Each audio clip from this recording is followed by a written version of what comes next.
अल्हम्दुलिल्लाह नहमदुहु व नस्तईनुहु व नस्तगफिरुहु व नऊज़ु बिल्लाहि मिन शुरूरि अनफुसिना व मिन सय्यिआति अमालिना मन यहदिहिल्लाहु फला मुदिल्ल लहु व मन युद्लिल फला हादिय लहु व अशहदु अन ला इलाहा इल्लल्लाहु वहदहु ला शरीका लहु व अशहदु अन्ना मुहम्मदन अब्दुहु व रसूलुहु अरसलहु बिल हक़्क़ि बशीरन व नदीरा व दाइयन इलल्लाहि बिइज़्निहि व सिराजम मुनीरा अम्मा बअद फ़इन्न खैरल हदीस किताबुल्लाह व खैरल हदी हदी मुहम्मदिन सल्लल्लाहु अलैहि वसल्लम व शर्रल उमूरि मुहदसातुहा व कुल्ल मुहदसतिन बिदअ व कुल्ल बिदअतिन दलाला व कुल्ल दलालतिन फिन्नार। अऊज़ु बिल्लाहि मिनश शैतानिर रजीम। बिस्मिल्लाहिर रहमानिर रहीम। क़ाफ़ वल क़ुरआनिल मजीद बल अजिबू अन जाअहुम मुन्दिरुम मिनहुम फ़क़ालल काफ़िरून हाज़ा शैउन अजीब अइज़ा मितना व कुन्ना तुराबन ज़ालिका रज्उन बईद क़द अलिमना मा तंक़ुसुल अर्दु मिनहुम व इंदना किताबुन हफ़ीज़। वक़ाल अल्लाहु तआला फ़ी मौदिअ आख़र फ़इज़ा क़ुदियतिस्सलातु फ़ंतशिरू फ़िल अर्द वब्तग़ू मिन फ़ज़लिल्लाह वज़्कुरुल्लाह कसीरन लअल्लकुम तुफ़्लिहून। वक़ाल अल्लाहु तआला फ़ी मौदिअ आख़र वमा मिन दाब्बतिन फ़िल अर्द इल्ला अलल्लाहि रिज़्क़ुहा। अन अबी हुरैरह रज़ियल्लाहु अन्हु क़ाल क़ाल रसूलुल्लाह सल्लल्लाहु अलैहि वसल्लम इन्नल्लाह तय्यब ला यक़बलु इल्ला तय्यब व अन्नल्लाह अमरल मुअ्मिनीना बिमा अमर बिहिल मुरसलीन सुम्मा ज़करा अर्रजुल युतिलि शफ़र अशअस व अकबर यमुद्दु यदैहि इलस्समा या रब्बी व मतअमुहु हराम व मल्बसुहु हराम व मशरबुहु हराम व गुद्दिय बिल हराम फ़अन्ना युस्तजब लिज़ालिक रवाहु मुस्लिम। वक़ाल अन्नबी सल्लल्लाहु अलैहि वसल्लम फ़ी मौदिअ आख़र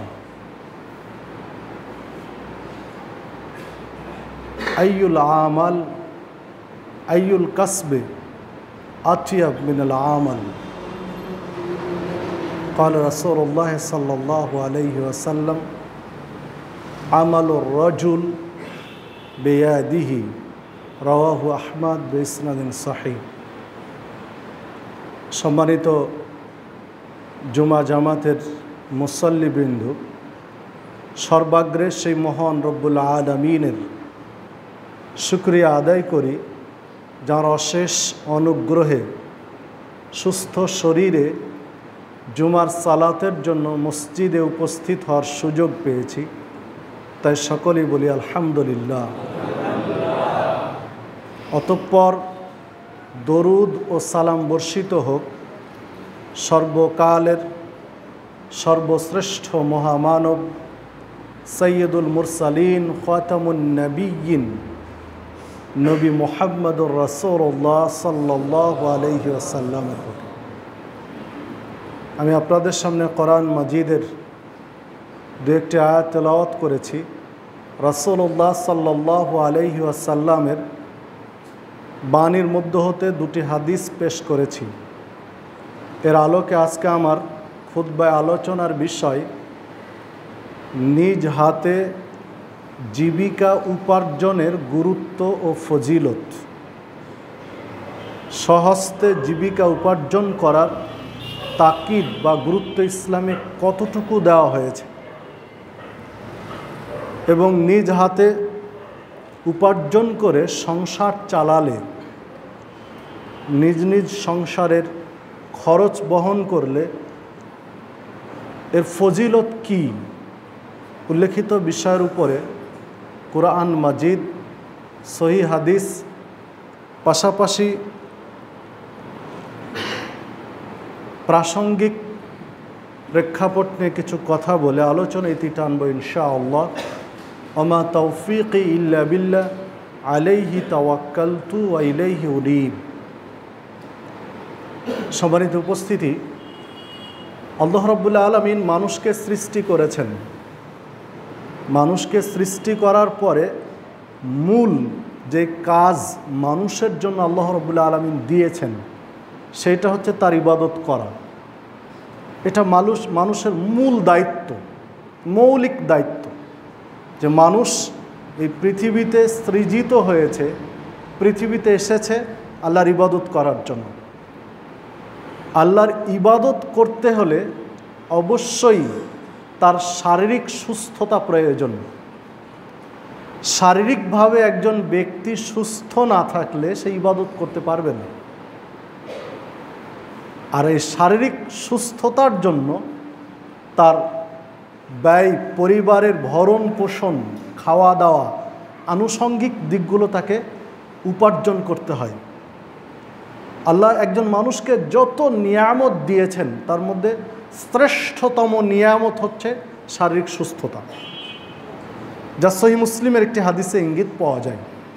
মেশকাতের 5155 নম্বর হাদিস, সহিহ মুসলিমের মধ্যে হাদিসটি বর্ণিত হয়েছে।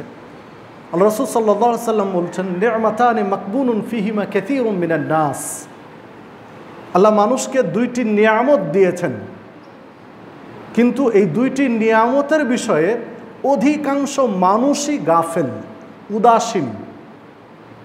সে দুইটি নিয়ামতের একটি হচ্ছে আসিহা, শারীরিক সুস্থতা, আরেকটি হচ্ছে আল ফারাগ, শত ব্যস্ততার মধ্যে অবসর। যে হাদিস সহিহ মুসলিমের। তো যত নিয়ামত আল্লাহ একজন বান্দাকে দিয়েছেন, শ্রেষ্ঠতম নিয়ামত হচ্ছে শারীরিক সুস্থতা। দ্বিতীয়ত অবসর। মানুষ অনেক চাপের মধ্যে, অনেক কাজের মধ্যে থাকে, শত ব্যস্ততা, শত কাজ, ডিউটি পালন করে একটু সময় অবসর পায়, দিনে বা রাতে, যার যতটুকু সময়। এই অবসর সময়টুকু আল্লাহ রাব্বুল আলামিন চান যে সময়টুকু অবসর পেয়েছে তার একটু অংশ আল্লাহর জন্য সে ব্যয় করুক, এটা আল্লাহ চান। ধরুন আপনি 24 ঘন্টার মধ্যে সাধারণত ডিউটি আন্তর্জাতিকভাবে স্বীকৃত 8 ঘন্টা, একজন মানুষের ডিউটি 8 ঘন্টা। তার বাড়ি থেকে যাতায়াত, অফিসে যাতায়াত, কর্মক্ষেত্রে যাতায়াত, সব মিলে আরও 2 ঘন্টা ধরেন 10 ঘন্টা, আরও কিছু ধরে 12 ঘন্টা। তাহলে 12 ঘন্টা সে কর্মব্যস্ততার পরে 12 ঘন্টা সময় ফ্রি থাকে, একটু সুযোগ পায়।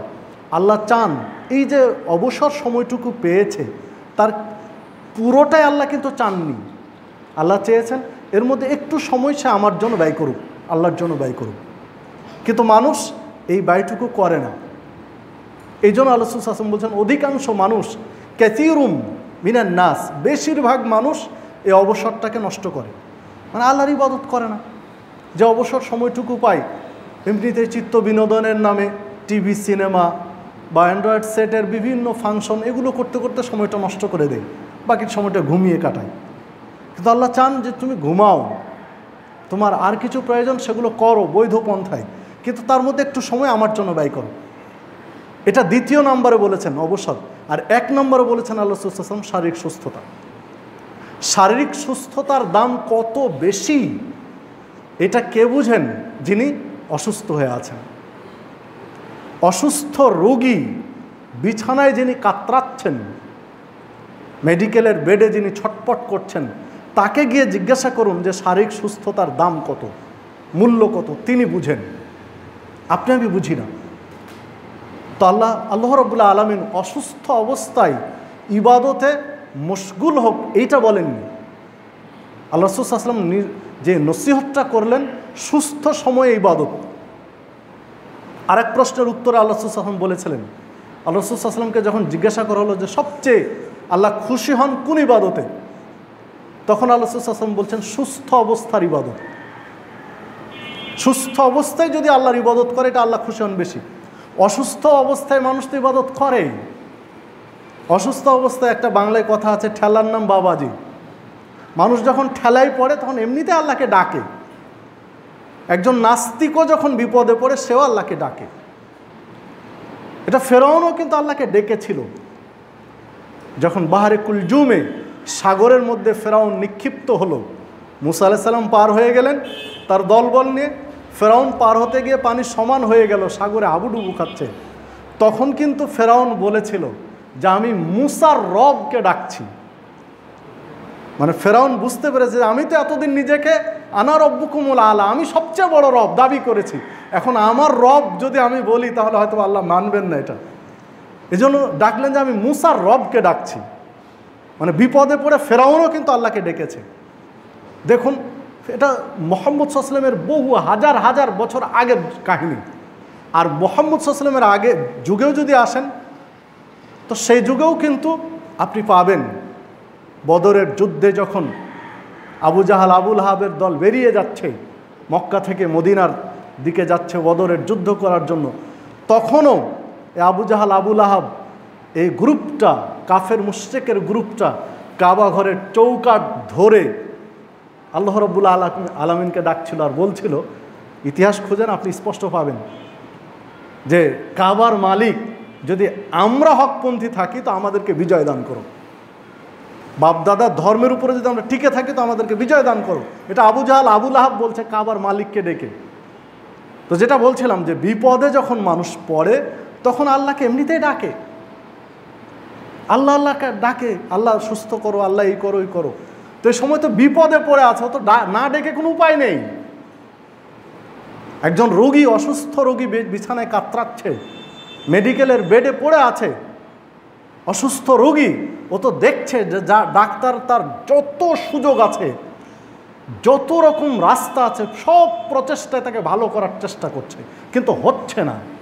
তাহলে ডাক্তারের হাতে সম্পূর্ণ ক্ষমতা নেই রোগীর সুস্থতা বা রোগ বাড়ানোর। তাহলে ডাক্তার স্রেফ একটা চিকিৎসা করছে, একটা ওসিলা, ঔষধ এবং তার গবেষণা, তার পড়াশোনা, তার স্টাডি দিয়ে চেষ্টা করছে সুস্থতা।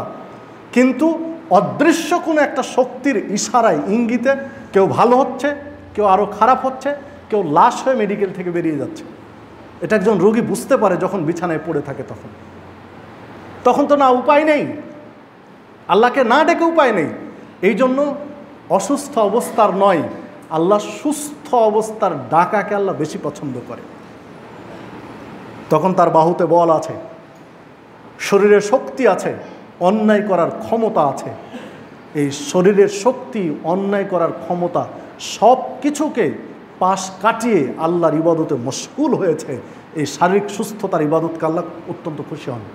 তো যে কথা বলছিলাম যে শারীরিক সুস্থতা আল্লাহর বড় একটা নিয়ামত মানুষের জন্য, অনেক বড় নিয়ামত, সবচেয়ে বড় নিয়ামত বললে ভুল হবে না শারীরিক সুস্থতা।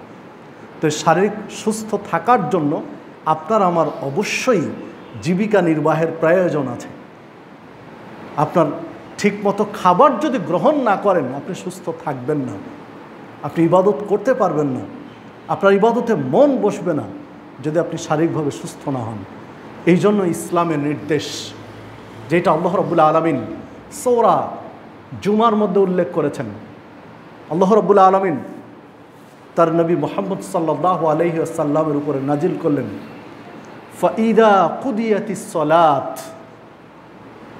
জুমার সালাতের প্রসঙ্গ বলতে গিয়ে বলছেন, যখন সালাত শেষ হয়ে যায়, যখন সালাত শেষ হয়ে যায়, ফান্তাশিরু ফিল আরদ, আল্লাহ বলছেন তখন তোমরা জমিনে ছড়িয়ে পড়ো। সালাত শেষ হয়ে গেলে জমিনে ছড়িয়ে পড়ো। ফান্তাশিরু ফিল আরদ ওয়াবতাগু মিন ফাদলিল্লাহ, এবং আল্লাহর অনুগ্রহ তালাশ করো।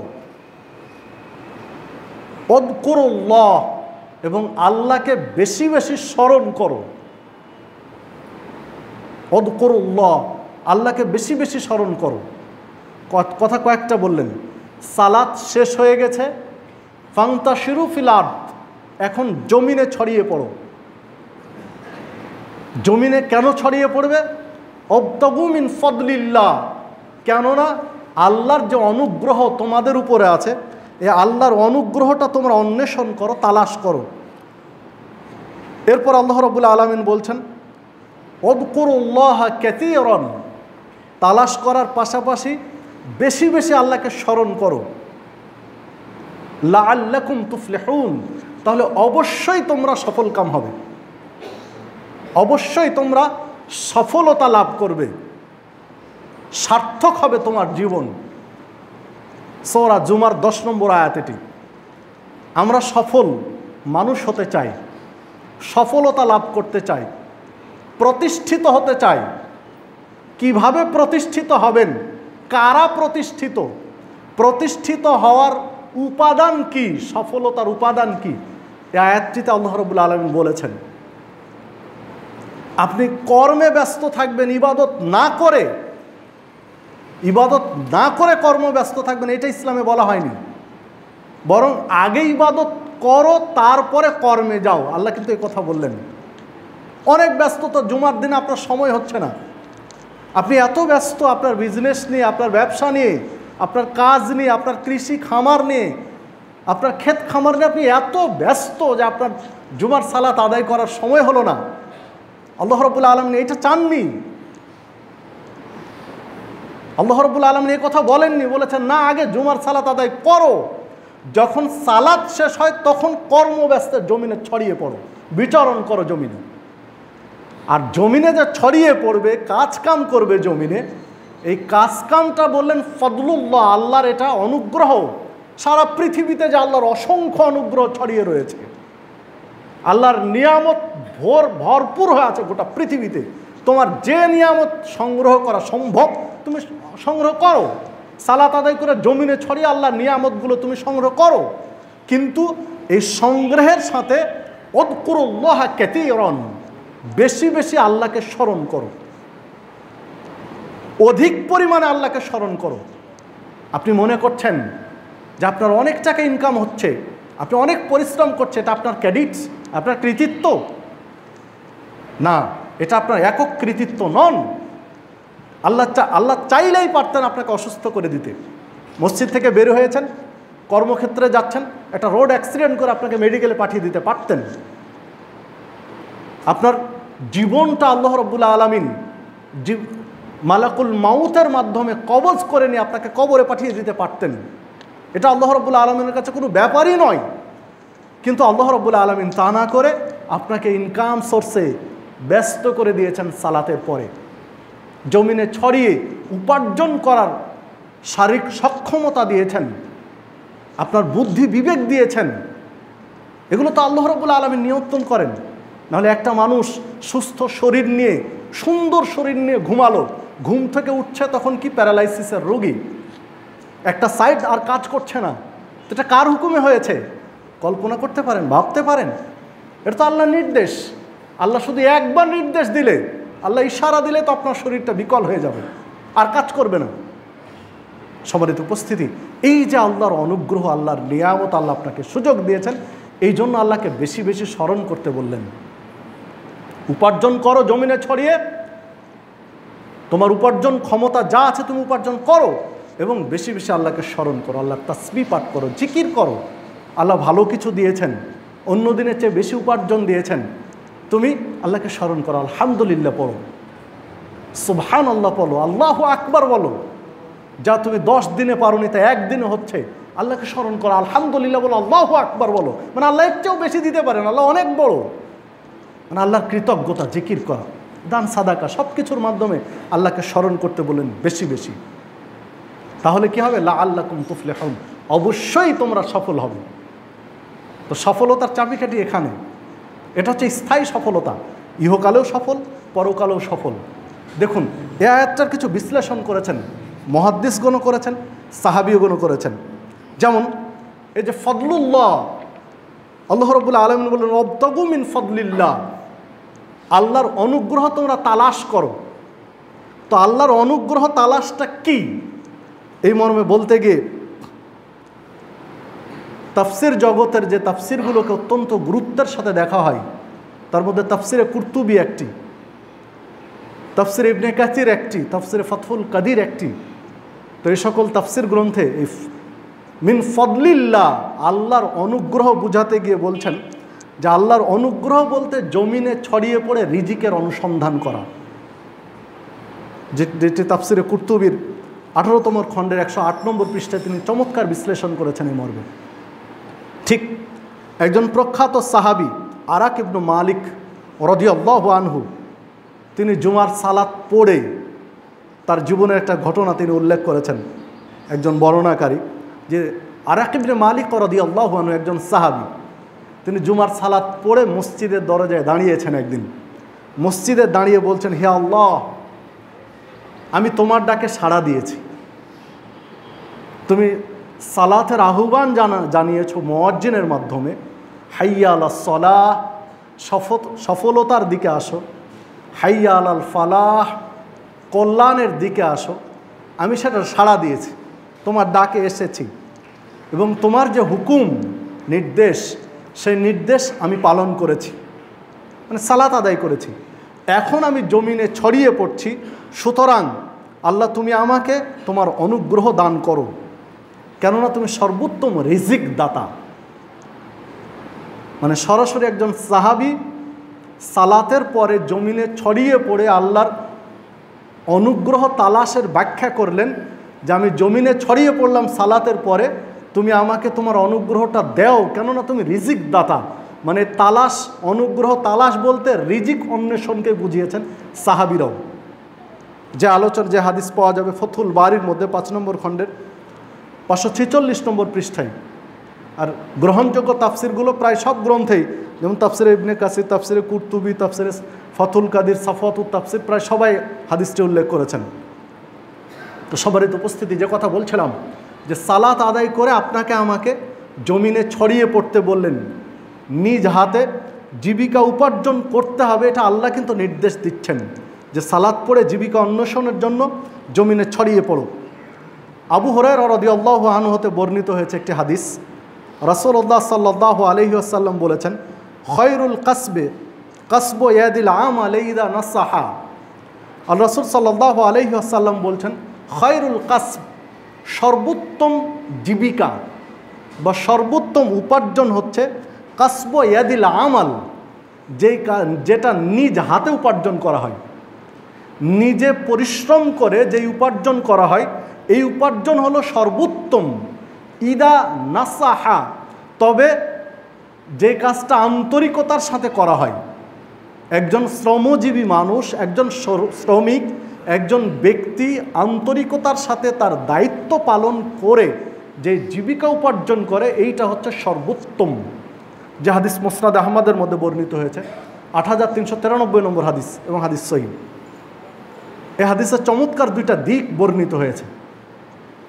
একটা দিক হলো মানুষের যত উপার্জন রয়েছে তার মধ্যে সর্বোত্তম উপার্জন হলো নিজের হাতের উপার্জন, স্বহস্তে উপার্জন, নিজের কামাই। দ্বিতীয় দিকটা বলেছেন যে ইদা নাসাহা, যখন সে তার কাজে আন্তরিক হয়, মানে কাজে ফাঁকি দেয় না। এখানে একটা চমৎকার দিক, যারা কারো অধীনে কর্মচারী, তারা প্রথম শ্রেণীর হোক, দ্বিতীয় শ্রেণীর হোক, তৃতীয় শ্রেণীর হোক, চাই চতুর্থ শ্রেণীর হোক, কারো অধীনে যখন একজন ব্যক্তি কর্মচারী, কর্মকর্তা, চাকুরিজীবী কারো অধীনে, তখন সে তার চাকুরি ডিউটিতে যে আন্তরিকভাবে উপার্জন করে তারটা সর্বোত্তম। যে তার ডিউটি ফাঁকি দেয়, যে তার মালিকের প্রদত্ত আমানতের খেয়ানত করে, তাকে যে দায়িত্ব দেওয়া হয়েছে এই দায়িত্ব পালন সঠিকভাবে করে না, এইটাকে কিন্তু সর্বোত্তম বলা হয়নি হাদিসের মধ্যে। আপনি একটু হাদিসটা খুলেন, মুসনাদ আহমদের মধ্যে পাবেন 8393, বাইহাকি শোয়াবুল ইমানের মধ্যে পাবেন 1236, শেখ নাসিরুদ্দিন আলবানীর তাহাকিক গ্রন্থ সহিহ তারগিব ও তারহিবের মধ্যে পাবেন 776 নম্বর হাদিস, এবং হাদিসের সানাদ গ্রহণযোগ্য। মানে একজন ব্যক্তি তিনি যদি কৃষক হন, দিনমজুর হন, তো তিনি তার মালিকের কাজে কোনো ফাঁকি দিতে পারবেন না। তার যেটা ডিউটি তিনি সঠিকভাবে পালন করবেন, তার ডিউটির মধ্যে তিনি গ্যাপ রাখতে পারবেন না। তিনি যদি প্রথম শ্রেণীর কর্মকর্তা হন, ফার্স্ট ক্লাস অফিসার হন, তিনি তার কর্মে কোনো ফাঁকি দিতে পারবেন না। তার যেটা ডিউটি তাকে সঠিকভাবে পালন করতে হবে। যদি না করে তাহলে এটাকে ইসলামের দৃষ্টিতে আল্লাহ রাসূল সাল্লাল্লাহু আলাইহি সাল্লাম সর্বোত্তম উপার্জন হিসেবে গ্রহণ করেননি। এরপরে দেখুন আরেকটি হাদিসে বর্ণিত হয়েছে, মাহদি ইবনে কারাব রাদিয়াল্লাহু আনহু বলছেন, রাসূলুল্লাহ সাল্লাল্লাহু আলাইহি সাল্লাম বলেছেন, মা কাসাবা রাজুলু কাসবান আতিয়াবু মিন আমালি ইয়াদিহি, মানুষ যত উপার্জন করে, মা কাসাবা রাজুল কাসবান, মানুষ যত কর্ম করে, আতিয়াবু তার মধ্যে সবচেয়ে পবিত্র এবং সবচেয়ে ভালো উত্তম উপার্জন হলো মিন আমালি ইয়াদিহি, যেটা নিজ হাতে উপার্জন করে, নিজ পরিশ্রম করে উপার্জন করে। মানুষের যত উপার্জনের মধ্যে সর্বোত্তম উপার্জন হল নিজ হাতে পরিশ্রম করে উপার্জন করে, এটা সর্বোত্তম। আল্লাহ রাসূল সাল্লাল্লাহু আলাইহি ওয়াসাল্লাম বলছেন, ওমা আনফাকা, এবং যা সে ব্যয় করে, আনফাকার রজুল, একজন ব্যক্তি যেটা খরচ করে, এই খরচটা আলা নাফসিহি, তার আন্তরিক বাসনা যদি ঠিক থাকে, নিয়ত ঠিক থাকে, উপার্জন ঠিক থাকে, তাহলে আলা নাফসিহি, একজন ব্যক্তি তার নিজের জন্য যেটা খরচ করে, ও আহলিহি, তার পরিবারের জন্য যেটা খরচ করে, ও ওয়ালাদিহি, তার সন্তানদের জন্য, ছেলেমেয়ের জন্য যা খরচ করে, ও খাদিমিহি, তার কর্মচারীদের জন্য যেটা, তার খাদেম বা কর্মচারীর জন্য যেটা খরচ করে, ফাহুয়া সাদাকা, আল্লাহ রাব্বুল আলামিন এটা সাদাকার মতো নেকি দান করেন। সুবহানাল্লাহ, আল্লাহু আকবার। যে হাদিসটি পাবেন ইবনে মাজার মধ্যে 5238 নম্বর হাদিস, সহিহ তারগিবের মধ্যে পাবেন 1685 নম্বর হাদিস, হাদিস সহি, সানাদ সহি। তাহলে দেখুন একজন ব্যক্তি হালাল উপার্জন করলো নিজ হাতে, এই হালাল উপার্জন থেকে নিজের জন্য কিছু ব্যয় করলো, নিজের চা নাস্তা করলো, পরিবারের জন্য ব্যয় করলো, স্ত্রীর জন্য খরচ করলো, হতে পারে তার কোনো খাবার, হতে পারে তার কোনো প্রসাধনী, ছেলে মেয়ের জন্য খরচ করলো, খাবার হতে পারে, কাপড় চোপড় হতে পারে, বা লেখাপড়ার ব্যয় হতে পারে, ছেলে মেয়ের জন্য খরচ করলো। এরপরে খরচ করলো এমনকি তার যে চাকর এবং গৃহ পরিচারিকা বা কর্মচারী আছে তাদের জন্য যেটা খরচ করে, এই সবগুলোতেই সাদাকার সমতুল্য নেকি আল্লাহ লিখে দেন। সম্মানিত উপস্থিতি, এই ক্ষেত্রে আরেকটি হাদিস না বললেই নয়। আল্লাহ রাসূল সাল্লাল্লাহু আলাইহি ওয়াসাল্লাম বলছেন যে মুমিনের জীবনটা চমৎকার, মুমিনের জীবনটা একটা আশ্চর্য। যে মুমিনের যখন নিয়ত ঠিক থাকে, খালেস অন্তরে আল্লাহর সন্তুষ্টির জন্য মানুষ যখন যা কিছু করে সব কিছুতে আল্লাহ নেকি লিখে দেন। যা কিছু করে, ও যে তাসবিহ পাঠ করে, এই তাসবিহতে আল্লাহ নেকি লিখেন, সাদাকা হিসেবে গ্রহণ করেন। ও যে জিকির করে, এটাতেও আল্লাহ সাদাকার নেকি লিখেন। ও যে তাকবীর পাঠ করে, আল্লাহু আকবার বলে, এতেও আল্লাহ সাদাকার নেকি লিখেন। ও যে তাহমিদ আলহামদুলিল্লাহ বলে, সেখানেও আল্লাহ সাদাকার নেকি লিখেন। ও যা খরচ করে সেখানেও আল্লাহ নেকি লিখেন। এমনকি স্ত্রীর মুখে এক লোকমা খাবার তুলে দেয়, এটাতেও আল্লাহ সাদাকার নেকি লেখেন। বলতে বলতে আল্লাহ রাসূল সাল্লাল্লাহু আলাইহি ওয়াসাল্লাম বলছেন, এমনকি স্ত্রীর সাথে যে মিলন করে, এটাতেও আল্লাহ সাদাকার নেকি লেখেন। সুবহানাল্লাহ। সাহাবীর আশ্চর্য হয়ে গেলেন যে আল্লাহ রাসূল সাল্লাল্লাহু আলাইহি ওয়াসাল্লাম, একজন ব্যক্তি তার স্ত্রীর সাথে আনন্দ করবে, আনন্দ বিনিময় করবে, এতেও আল্লাহ নেকি দিবেন, সাদাকার নেকি দিবেন। তখন আল্লাহ রাসূল সাল্লাল্লাহু আলাইহি ওয়াসাল্লাম বলছেন, ও তাহলে এটা প্রশ্ন তোমাদের, তো ওই ব্যক্তি যদি নিজের স্ত্রী ছাড়া অপর কোনো বেগানা নারীর কাছে তার এই যৌবনের চাহিদা মিটাতো, তাহলে নেকি হতো না পাপ হতো? সাহাবীরা বলছেন পাপ হতো। তাহলে বেগানা নারীর কাছে অবৈধ পন্থায় তার জৈবিক চাহিদা পূরণ করলে যদি পাপ হতো, তাহলে বৈধ পন্থায় যদি তার এই চাহিদা পূরণ করে কেন নেকি হবে না? অবশ্যই আল্লাহ নেকি দিবেন। সম্মানিত উপস্থিতি, তাহলে মুমিনের জীবনটা এরকম। তো দেখুন, আপনি যেটা ইনকাম করেন, অনেকেই পরিবারে খরচ করতে চায় না, কৃপণ স্বভাব। আল্লাহ রাসূল সাল্লাল্লাহু আলাইহি ওয়াসাল্লাম বলেছেন যে কৃপণ স্বভাবের মানুষ জান্নাতে যাবে না। দারিমির মধ্যে হাদিসটি বর্ণিত, আরও একাধিক হাদিস। যারা কৃপণ তারা জান্নাতে যেতে পারবে না। কৃপণ এমন একটা স্বভাব যা নিজে ভোগ করতে পারে না, পরবর্তী প্রজন্ম ভোগ করে। কি করে সে? কষ্ট করে। ও দান সাদাকাও করে না, নিজেও ভক্ষণ করে না। যারা কৃপণ স্বভাবের, এদের মতো নোংরা মানসিকতার মানুষ আর দুনিয়াতে নেই। উপার্জন করে, নিজেও খরচ করে না, আল্লাহর রাস্তায় ব্যয়ও করে না। তাহলে কি করবে এই টাকা পয়সা? সম্মানিত উপস্থিতি, দেখুন, পরিবারের উপরে অবশ্যই আপনাকে খরচ করতে হবে, তবে খেয়াল রাখতে হবে। আল্লাহ রাব্বুল আলামিন অন্য জায়গায় বলেছেন যে তোমরা খাও, পান করো, তবে অপচয় করো না। পরিবার উপরে খরচ করতে গিয়ে অপচয় করতে নিষেধ করা আছে। যার যতটুকু সাধ্য, ইনকাম সোর্স যেমন, তার উপার্জন যেমন, তাকে পরিবারের জন্য খরচ করতে হবে তেমন। আপনাদের একটু দৃষ্টি আকর্ষণ করছি যে ফাঁকা জায়গাগুলো পূরণ করে বসবেন। একবারে পূরণ করে নেন, যেন পরে আর দ্বিতীয়বার বলতে না হয়। পরে যারা আসছে তাদেরকে সুযোগ করে দিবেন, তারপরে জায়গা না হলে 2 তলা যাবে, বা আর যেখানে ব্যবস্থা আছে সেখানে যাবেন। একটু ফাঁকা জায়গা পূরণ করে বসবেন। তো যে কথা বলছিলাম, যে যার যতটুকু আল্লাহ সাধ্য দিয়েছেন, যার যতটুকু ইনকাম সোর্স দিয়েছেন, ইনকাম অনুযায়ী একজন ব্যক্তিকে খরচ করতে হবে।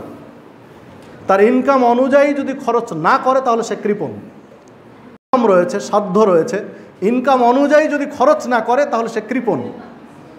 আর যদি ইনকাম কম, খরচ করে বেশি, তার ইনকাম আছে কম কিন্তু খরচ করে অনেক বেশি, দেখা যাচ্ছে যা ইনকাম করেছে মাসের 20 তারিখ না হতে শেষ, পরের 10 দিন ধার করছে, কর্জ করছে, এটাও ইসলাম সাপোর্ট করেনি।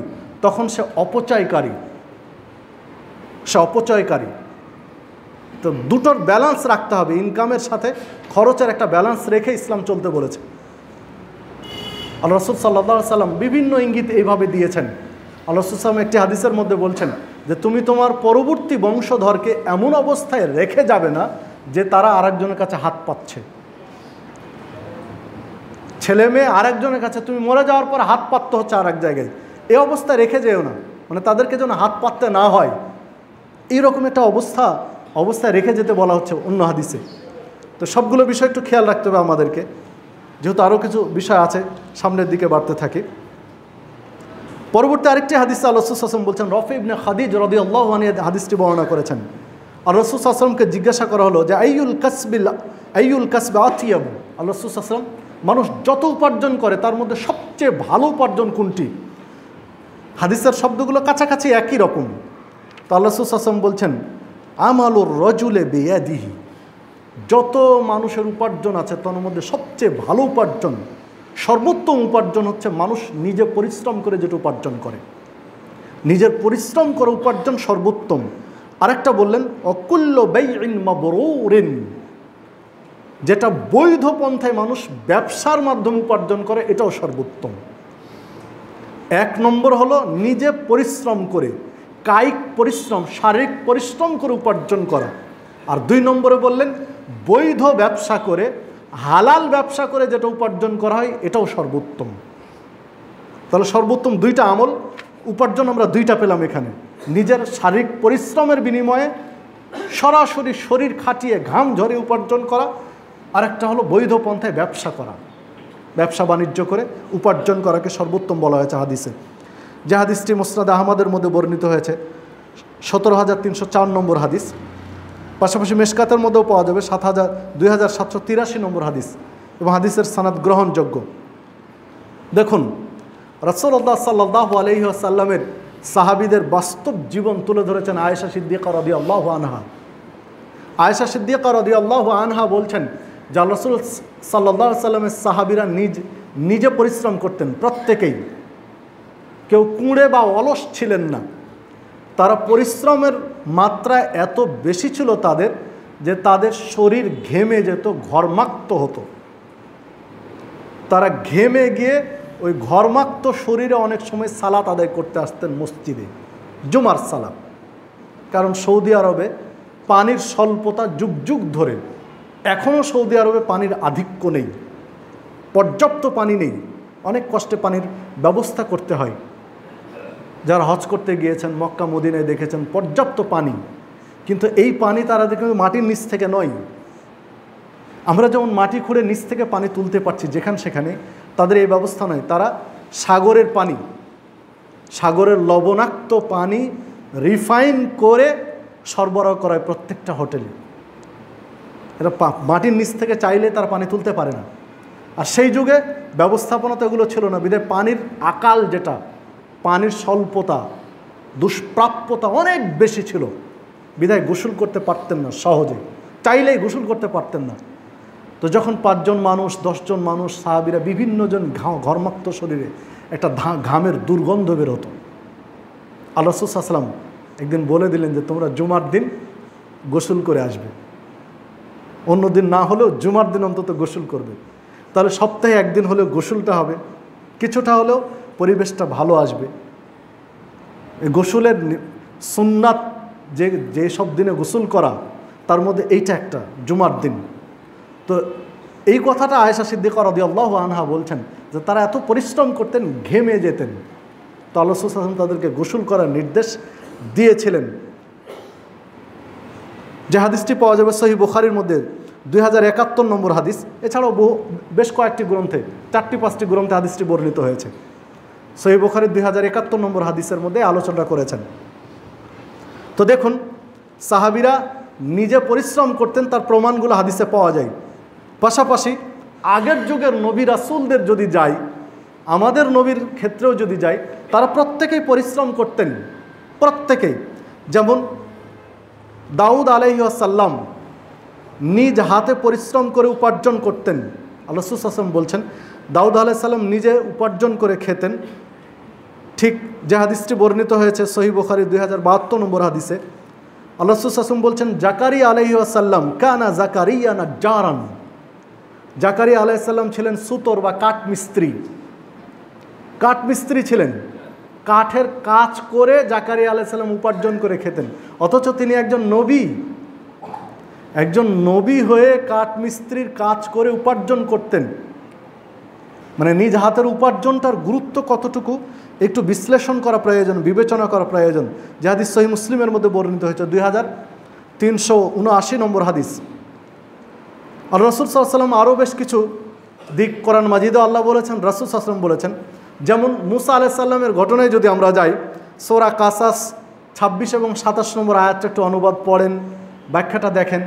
মুসা আলাইহিস সালাম তিনি যে বিয়ে করেছিলেন, মুসা আলাইহিস সালাম তার বিয়ের মোহরানা ছিল 8 বছর কিংবা 10 বছর, দুটাই বর্ণনা আছে কোরআন মাজিদে, দুটাই বর্ণিত হয়েছে। আল্লাহ রাব্বুল আলামিন বলেছেন 8 থেকে 10 বছর ছাগল চড়িয়ে মজুরি পরিশোধ করা, মানে 8 কিংবা 10 বছর ছাগল চড়িয়ে দিতে হবে শ্বশুরের। এইটা ছিল মুসা আলাইহিস সালামের মোহরানা। কোরআন মাজিদের আয়াত, সূরা কাসাসের 26 এবং 27 নম্বর আয়াতটা একটু দেখেন, অনুবাদ তাফসীর দেখেন, পরিষ্কার হয়ে যাবে। মানে 1-2 দিন নয়, কিন্তু 8 বছর নয় বা 10 বছর, 8 কিংবা 10 বছর ছাগল চড়ানো অত সহজ বিষয় নয়। অথচ একজন নবী তার মোহরানা পরিশোধ করছেন 8 বছর ছাগল চড়িয়ে। আর আপনার আমার এখন কি মোহরানার বাণিজ্য চলছে, আর যত রকমের ছলচাতুরি চলছে মোহরানার ক্ষেত্রে। নারীদের অধিকার নিয়ে সোচ্চার গোটা বাংলাদেশ। নারীবাদী সংগঠনগুলো কি পরিমাণ সোচ্চার, হিসাবের বাহিরে। নারীদেরকে স্টাবলিশড করতে হবে, প্রতিষ্ঠিত করতে হবে, অনেক কিছু। খুঁজে দেখেন তার মোহর, যারা চিল্লাচ্ছে কেউ মোহর পরিশোধ করেনি ইল্লা মাশাআল্লাহ। অথচ ইসলামের গুরুত্বপূর্ণ একটা দিক নারীর অধিকারের ক্ষেত্রে আল্লাহ রাব্বুল আলামিন বলছেন ওয়াতুন নিসা নেহলাতান, তোমরা নারীদের মোহর পরিশোধ করে দাও একদম খুশি মনে। মোহর পরিশোধ করার ক্ষেত্রে সামান্যতম ছলচাতুরি করার সুযোগ নেই, পরিশোধ করে দিতে হবে। উদ্ভট একটা মোহরানা নির্ধারণ করা হয়েছে 10,01,050 টাকা, 1050 টাকা মোহর আর 10 লাখ টাকা বাকি, 1050 টাকা নগদ আর 10 লাখ টাকা বাকি। এটা ফাজলামুরও সীমা থাকা দরকার, শরীয়ত নিয়ে এগুলো টানা পড়ানো হচ্ছে। স্রেফ প্রতারণা, স্রেফ ছলচাতুরি বিয়ের নামে। আপনাকে 10 লাখ টাকা মোহরানা নির্ধারণ করতে হবে কে বলেছে? আপনার সাধ্য নেই, আপনি 50,000 টাকা করেন, তবে বিয়ের মজলিসে দেন। কোনো কারণে যদি না পারেন কিছু দেন, কিছু পরে দেন, কিন্তু পরিশোধ করে দেন, বাকি রেখে নয়, পরিশোধ করে দিতে হবে আপনাকে। আপনার সাধ্য আছে, আপনি কোটি টাকার মালিক, আপনি 10 লাখ টাকা মোহর দেন, সমস্যা নেই। আপনার অ্যাবিলিটি আছে, আপনি দেন 10 কোটি টাকা মোহর দেন। আপনার হাজার হাজার কোটি টাকার মালিক, আপনার স্ত্রীকে আপনি সম্মানিত করতে চান, 10 কোটি টাকা মোহর দেন, সমস্যা নেই, কিন্তু সেটা নগদ। অহেতুক 3,10,001 টাকা মোহর, 3,10,000 টাকা বাকি আর 1 টাকা নগদ দিয়ে বিয়ে করবেন, এই ধরনের ছলচাতুরি করা উচিত নয়। একজন নবী 8 বছর ছাগল চড়িয়ে দিয়ে, শ্বশুরের ছাগল চড়িয়ে দিয়ে মোহরানা পরিশোধ করেছে, কোরআন মাজিদের আয়াত এটি। আর আপনার আমার কি মোহরানা নিয়ে ছলচাতুরি চলছে। আর এক শ্রেণীর মানুষ, এরা এতই নির্লজ্জ, বাসরাতে গিয়ে মোহরানার মাপ চাচ্ছে স্ত্রীর কাছে, ক্ষমা করে দিও। তো তোমার টাকা পয়সাই নেই, তুমি বিয়ে করতে গেছো কেন? আগে ভিক্ষা করে টাকা জমা করো মোহরানা, তারপরে বিয়ে করো। স্ত্রীর কাছে ক্ষমা চাইবে, আনন্দের দিনে তুমি ক্ষমা চাইবে স্ত্রীর কাছে, এর চেয়ে মানে নোংরামি আর কি হতে পারে? সমাজ চিত্রের কথা বলছি আমি। তো দেখুন, মুসা আলাইহিস সালাম 8 থেকে 10 বছর পশু চড়িয়ে দিয়ে মোহরানা পরিশোধ করেছিলেন। ঠিক ইয়াকুব আলাইহিস সালাম 7 বছর মেষ চড়িয়ে মোহরানা পরিশোধ করেছিলেন, এনারা নবী। এরপরে যদি দেখেন তাহলে দাউদ আলাইহিস সালাম তিনি কাঠমিস্ত্রির পাশাপাশি আরেকটা কাজ করতেন, বর্ম যুদ্ধাস্ত্র, তৎকালীন যুদ্ধাস্ত্র তৈরির ক্ষেত্রে উনি খুব নিপুণ একজন কারিগর ছিলেন। তো দাউদ আলাইহিস সালাম এই যুদ্ধাস্ত্র তৈরি করে এগুলো বিক্রি করে তিনি সংসার নির্বাহ করতেন কাঠমিস্ত্রির পাশাপাশি। যে আলোচনা আপনি পাবেন সূরা আম্বিয়ার 80 নম্বর আয়াতে। 80 নম্বর আয়াতে ইঙ্গিত দেওয়া হয়েছে, তাফসিরে বিস্তারিত উল্লেখ করা হয়েছে। তাফসিরে কুরতুবী বা তাফসিরে ইবনে কাসিরের সহযোগিতা নিতে পারেন। ঠিক জাকারিয়া আলাইহিস সালাম কাঠমিস্ত্রি ছিলেন, যেমন আল্লাহ রাসূল সাল্লাল্লাহু আলাইহি ওয়াসাল্লাম এক বৈঠকে বলছেন যে প্রত্যেক নবী ছাগল চড়িয়েছেন, প্রত্যেক নবী ছাগল চড়িয়েছেন, এক বৈঠকে বলছেন। তখন সাহাবীরা জিজ্ঞাসা করছেন যে আল্লাহ রাসূল সাল্লাল্লাহু আলাইহি ওয়াসাল্লাম আপনিও কি ছাগল চড়িয়েছেন? তখন বলছেন হ্যাঁ আমিও। আল্লাহ রাসূল সাল্লাল্লাহু আলাইহি ওয়াসাল্লাম বলছেন হ্যাঁ আমিও ছাগল চড়িয়েছি। আপনি যে আলোচনা পাবেন সহিহ বুখারীর 2262 নম্বর হাদিসে, ইবনে মাজার 2149 নম্বর হাদিসে। আপনি চিন্তা করতে পারেন আল্লাহ রাব্বুল আলামিন চাইলে মুহাম্মদ সাল্লাল্লাহু আলাইহি ওয়াসাল্লামকে কোনো কাজ না করারও পারতেন, তিনি চাইলেই হতো, তার একটা ইশারা, তার একটা ইঙ্গিত, আল্লাহর চাওয়া, চাইলেই পারতেন যে মুহাম্মদ সাল্লাল্লাহু আলাইহি ওয়াসাল্লামকে আমি পৃথিবীর মধ্যে নবী রাসূলের শ্রেষ্ঠ করব, সাইয়্যিদুল মুরসালিন বানাবো, নবীদের সর্দার বানাবো, পৃথিবীর জন্য মডেল বানাবো। তিনি তো মডেল পৃথিবীর মানুষের জন্য। লাকাদ কানা লাকুম ফি রাসূলিল্লাহি উসওয়াতুন হাসানাহ, আল্লাহ বলছেন যে মানুষের তোমাদের জন্য সর্বোত্তম আদর্শ মডেল হচ্ছেন মুহাম্মদ সাল্লাল্লাহু আলাইহি ওয়াসাল্লাম। মুহাম্মদ সাল্লাল্লাহু আলাইহি ওয়াসাল্লামের চেয়ে উত্তম আদর্শ পৃথিবীতে আর দ্বিতীয়টি নেই। তো যাকে মডেল হিসেবে বানিয়েছেন তা চাইলে কোনো কাজ না করালেই পারতেন, ছাগলের রাখাল না বানালেও পারতেন, কিন্তু কেন বানিয়েছেন? মানে মুহাম্মদ সাল্লাল্লাহু আলাইহি ওয়াসাল্লাম যে কর্ম করেছেন, নিজে কাজ করেছেন, তার প্রমাণ রেখে দিয়েছেন। এক।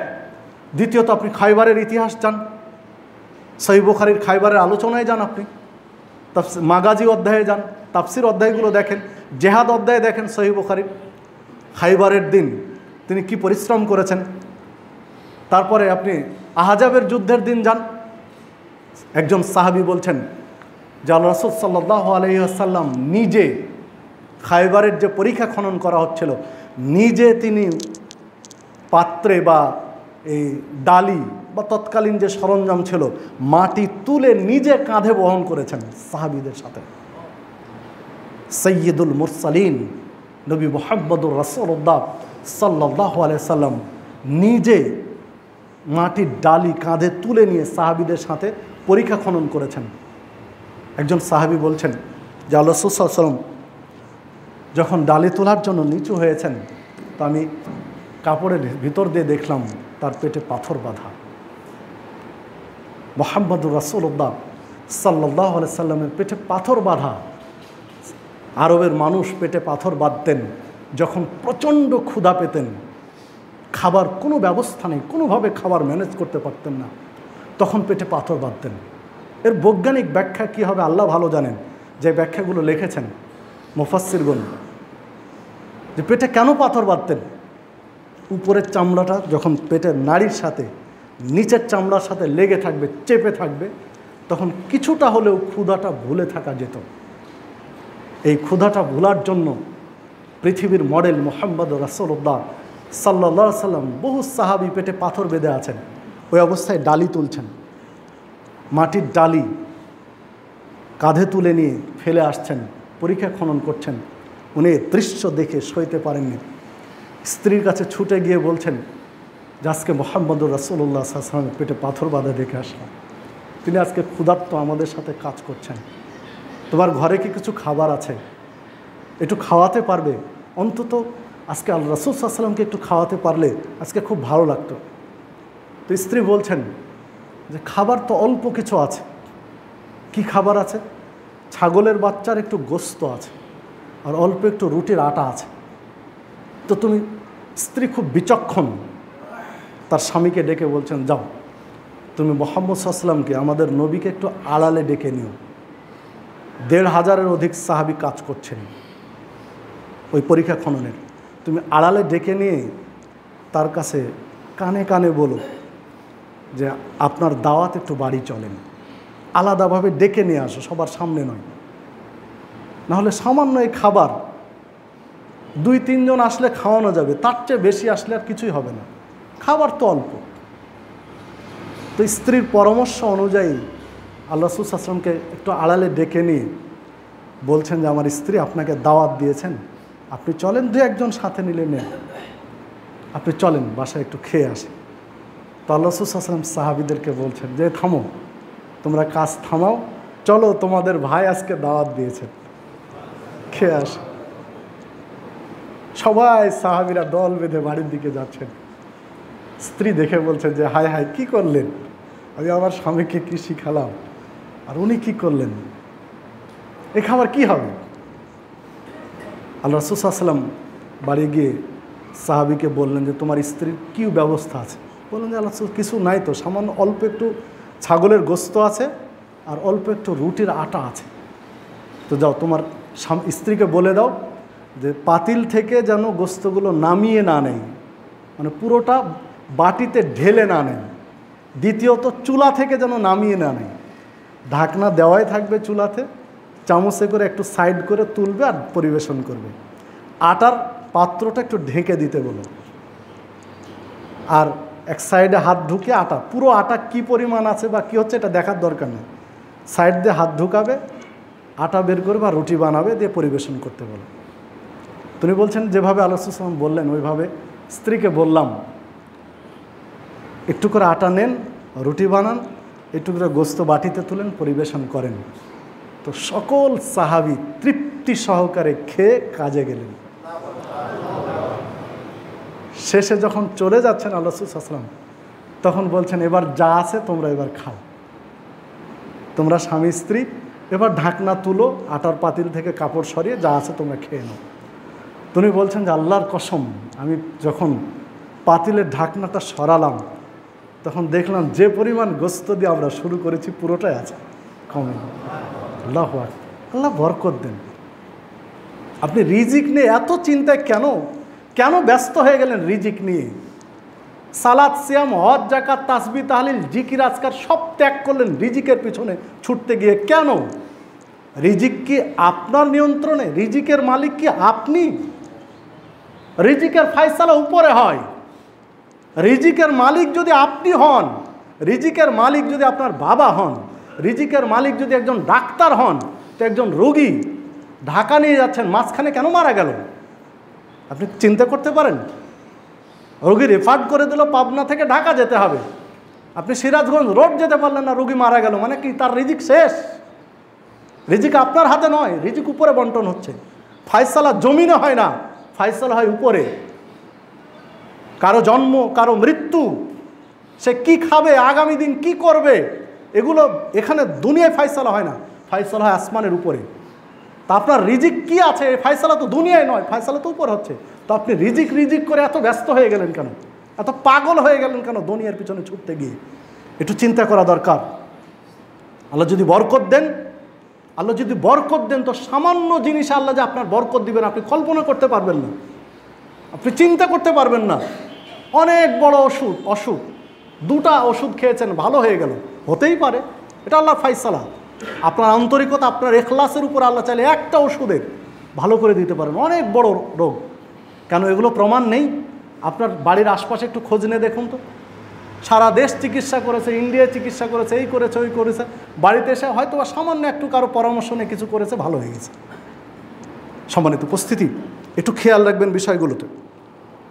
এরপরে দেখুন আল্লাহ রাসূল সাল্লাল্লাহু আলাইহি ওয়াসাল্লাম বলছেন যে তোমাদের জন্য উপার্জনের সাইডটা গিয়ে বলছেন যে একজন ব্যক্তি জঙ্গলে যাবে,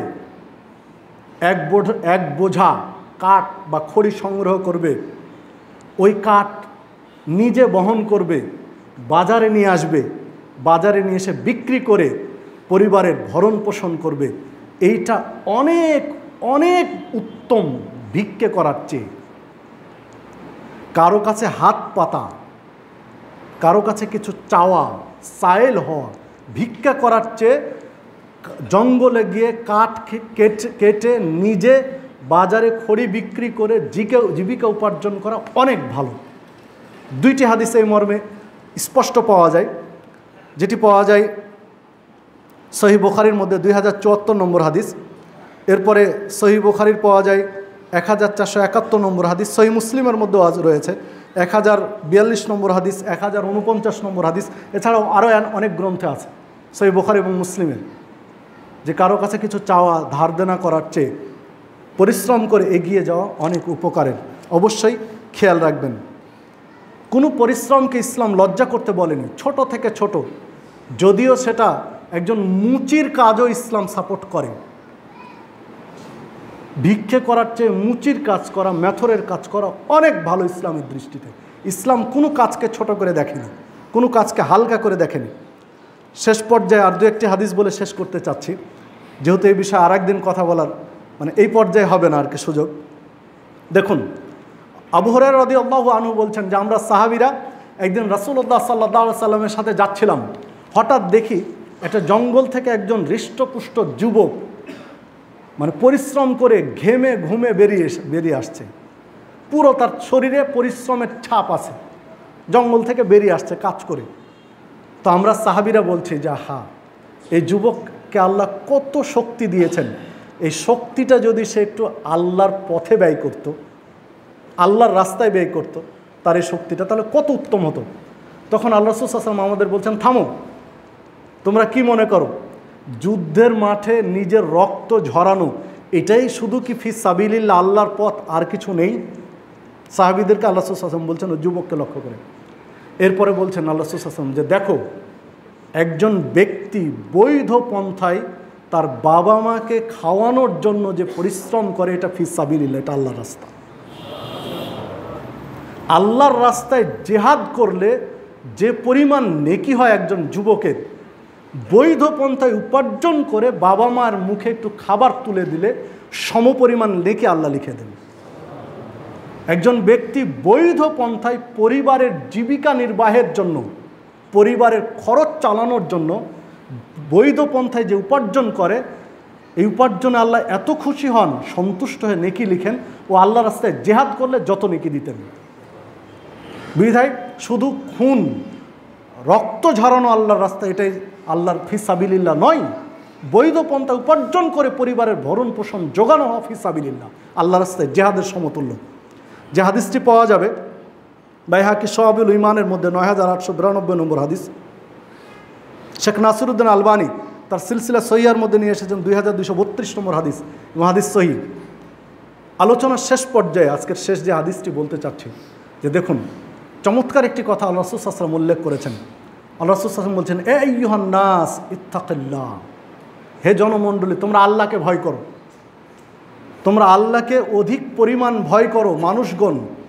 এরপরে বলছেন যে তো উত্তম পন্থায় জীবিকা অন্বেষণ করো, আল্লাহকে ভয় করো আর বৈধ পন্থায় জীবিকা উপার্জন করো, কেননা কোনো ব্যক্তির নির্ধারিত রিজিক শেষ না হওয়া পর্যন্ত আল্লাহ মৃত্যু দিবেন না। আল্লাহ সাল্লাম বলছেন তোমরা বৈধ পন্থায় জীবিকা উপার্জন করো, তোমাদের জীবিকা শেষ না হওয়া পর্যন্ত, তোমার এক লোকমা খাবার বাকি থাকা পর্যন্ত তোমার মৃত্যু হবে না, আল্লাহ দিবেন না।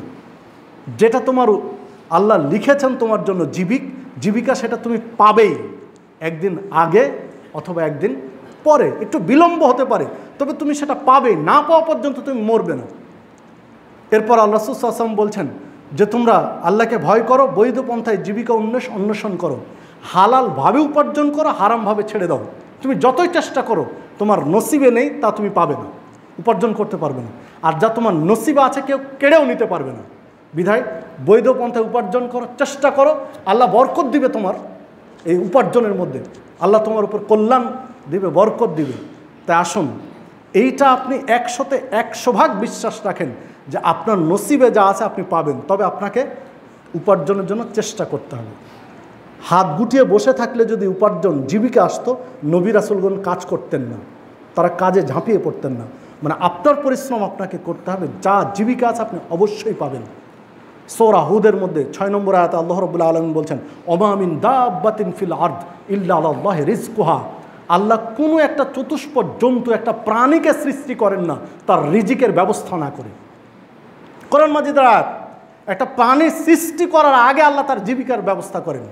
শুধু মানুষ নয়, একটা গরু, ছাগল, কুকুর, শুকুর, যেই প্রাণী হোক যার প্রাণ আছে, দাব্বাতিন ফিল আরদ বলা হয়েছে, জমিনের কোনো প্রাণী, যে কোনো প্রাণী, একটা কীট পতঙ্গকে সৃষ্টি করার আগে আল্লাহ তার জীবিকার ব্যবস্থা করেন। তার মানুষ তো তার সৃষ্টির শ্রেষ্ঠ, যারা হকপন্থী তারা সৃষ্টির শ্রেষ্ঠ, তো শ্রেষ্ঠ জীব এই মানুষের জীবিকা না বন্টন করে আল্লাহ সৃষ্টি করেছেন। আপনি কেন জীবিকার জন্য এত হতাশ হচ্ছেন? কেন আপনি হারাম পথে ছুটছেন? সুদ, ঘুষ, জেনা, ব্যভিচার, চুরি, ডাকাতি, তোয়াক্কা করছেন না কেন? আপনি মনে করছেন সুদ না খেলে আপনার সংসার চলবে না, ঘুষ না খেলে আপনার জীবিকা আসবে না, আপনি তাই ভাবছেন। এটা আপনার ভুল চিন্তা। আপনি পাবেন যা আপনার রয়েছে, আপনি চেষ্টা করুন বৈধ পন্থায়। আল্লাহ রাব্বুল আলামিন বলছেন সূরা মায়েদা ১০০ নম্বর আয়াতে, কুল লা ইয়াস্তাবিল খাবিস ওয়াত তাইয়্যিব, পবিত্র আর অপবিত্র কোনোদিন সমান নয়। ওয়ালাউ আজাবাকা কাসরাতুল খাবিস, যদিও অপবিত্র এত প্রসার লাভ করবে যে মানুষ অপবিত্রের আধিক্যে মানে ভুলে যাবে, ভুল বুঝবে, নিজেকে হারিয়ে ফেলবে। আশ্চর্য হবে যে যদি এটা হারাম হবে তো এত ছড়িয়ে আছে কেন? মানুষ এইরকম ওয়ালাউ আজাবাকা কাসরাতুল খাবিস, মানে অপবিত্রর ব্যবহার এত বেশি হবে মানুষ আজব হয়ে যাবে, আজাবাকা, আশ্চর্য হয়ে যাবে। বাস্তব তাই। ফাত্তাকুল্লাহ ইয়া উলিল আলবাব, আল্লাহ বলছেন হে জ্ঞানীগণ তোমরা আল্লাহকে ভয় করো। বেশি চলছে এটা, তাই এটা বৈধ এটা মনে করো না, আল্লাহকে ভয় করে বিষয়। সম্মানিত উপস্থিতি, তাই আসুন বৈধ পন্থায় উপার্জন করার চেষ্টা করি। আল্লাহ রাব্বুল আলামিন আমাদের সেই তৌফিক দান করুন। বইটি যদি সংগ্রহ করতে চান তাহলে আপনারা নিয়ে যেতে পারেন, গাড়িতে বাহিরে গাড়িতে আছে। সুদ, ঘুষ, অবৈধ ব্যবসা, এখানে মূলত সুদ, ঘুষের ভয়াবহতা এটা তুলে ধরেছি, পাশাপাশি হালাল রুজি উপার্জন করা, কর্জে হাসানা দেওয়ার গুরুত্ব, ফজিলত। কেননা কর্জে হাসানা সমাজ থেকে উঠে গেছে সুদি অর্থনীতি চালু থাকার কারণে। পাশাপাশি কর্জে হাসানা দিতে মানুষ ভয় করে কেন? কারণ যে কর্জ নেয় ও আর পরিশোধ করতে চায় না। যে কর্জ নিয়েছে, গ্রহীতা, ঋণ গ্রহীতা, ও মনে করে এটা আমার নিজের টাকা, আর দেওয়া লাগবে না। কিন্তু এর ভয়াবহতা কি হাদিসগুলো তুলে ধরেছি, একটু হাদিসগুলো দেখুন, মনে রাখবেন। কারো কাছে যদি ঋণ নেন, ঋণের ভয়াবহতা। আর একটা মিনিট বলে শেষ করে দিচ্ছি, যেহেতু সময় অনেক নিয়ে ফেলেছি। একজন শহীদ, তার মনে করেন একটা আঙ্গুল কেটে গেছে, তো এই শহীদ হচ্ছে ও যুদ্ধের মাঠে, একটু জখম হয়েছে হাতে, গলায়, যে কোনো জায়গায়, এক ফোঁটা রক্ত আঙ্গুল থেকে ঝরে পড়ছে শহীদের। শাহাদাত শহীদ হওয়ার আগে আঙ্গুল থেকে এক ফোঁটা রক্ত ঝরে পড়েছে, আঙ্গুল থেকে রক্তটা ঝরেছে, মাটি এখন স্পর্শ করেনি, এর মাঝে থাকা অবস্থা আল্লাহ তার সব পাপ ক্ষমা করে দেন। শহীদের মর্যাদা, রক্ত শরীর থেকে বেয়ে বা ঝরে পড়ে মাটি স্পর্শ করার আগেই তার সমস্ত পাপ আল্লাহ ক্ষমা করে দেন। শহীদের উপর এত খুশি, ইল্লা দাইন, শুধু ঋণ ব্যতীত। কেউ যদি খুন করার পরে তওবা করে জিহাদের মাঠে চলে যায়, দেশ শহীদ হয়ে যায়, আল্লাহ খুনের পাপ মাফ করে দেন। এই হাদিসে বোঝা যায়। কেউ শিরকে আকবার করেছে, আল্লাহর কাছে ক্ষমা চেয়ে জিহাদের মাঠে গিয়েছে, শহীদ হচ্ছে, রক্ত ঝরে পড়ার আগে আল্লাহ ক্ষমা করে দেন। ও যে পাপ করুক না কেন আল্লাহ ক্ষমা করে দিন, শুধু ঋণ ব্যতীত। আল্লাহ রাসূল সাল্লাল্লাহু আলাইহি ওয়াসাল্লাম বলছেন তার সব পাপ ক্ষমা হয়ে যায়, কিন্তু ঋণের পাপ ক্ষমা হয় না, ওটা ঝুলন্ত থেকে যায়। যতদিন তার পক্ষ থেকে কেউ পরিশোধ না করবে ততদিন সে জান্নাতে যাবে না, ও ঝুলন্তই থাকবে, ফায়সালা হবে না তার। ও জান্নাতও নেই, তার জাহান্নামও নেই, ও ঝুলন্ত অবস্থায় আছে, ফায়সালা হবে না। তাহলে ঋণের বিষয়টা কত জটিল। যারা ঋণ গ্রহীতা এরা যদি এই হাদিসগুলো জানতাম, হাদিসগুলো আমি তুলে ধরার চেষ্টা করেছি, হাদিসগুলো যদি এরা জানতো তাহলে ঋণ যে নিয়েছে ওর মাথায় সবসময় কিলবিল করতো, কখন পরিশোধ করব। আর যারা ঋণ গ্রহীতা এরা যদি যে কোনো মুহূর্তে একদম আমানতের সাথে ঋণ পরিশোধ করত, তাহলে কেউ কর্জে হাসানা দিতে পিছু পা হতো না। আর কর্জে হাসানা, দাতা গ্রহীতার কর্জে হাসানা যদি কথা ঠিক থেকে চলতো, তাহলে সুদী অর্থনীতি এত ব্যাপকতা লাভ করতো না। মানে গোড়ায় আপনাকে হাত দিতে হবে। সুদী অর্থনীতি বাদ দিতে হলে, সুদ ভিত্তিক অর্থনীতি বাদ দিতে হলে অবশ্যই কর্জে হাসানা ভিত্তিক অর্থনীতি আসতে হবে। গোড়ায় হাত না দিলে আপনি কি করে সুদী অর্থনীতি আউট করে দিলেন। একজন মানুষের 5,000 টাকা দরকার, কোথায় পাবে? তখনও দাদন ব্যবসায়ীর কাছে ছুটে যাচ্ছে, বাস্তবতা এটাই। আর একজন কর্জে হাসানা কেন দিচ্ছে না? ও ফেরত পাচ্ছে না সময় মতো, তাই। তাহলে আপনাকে গোড়ায় আসতে হবে সব জায়গায়। আসুন আমরা বোঝার চেষ্টা করি। আল্লাহ রাব্বুল আলামিন সকলকে সেই তৌফিক দান করুন। আমিন। আকুলু কওলি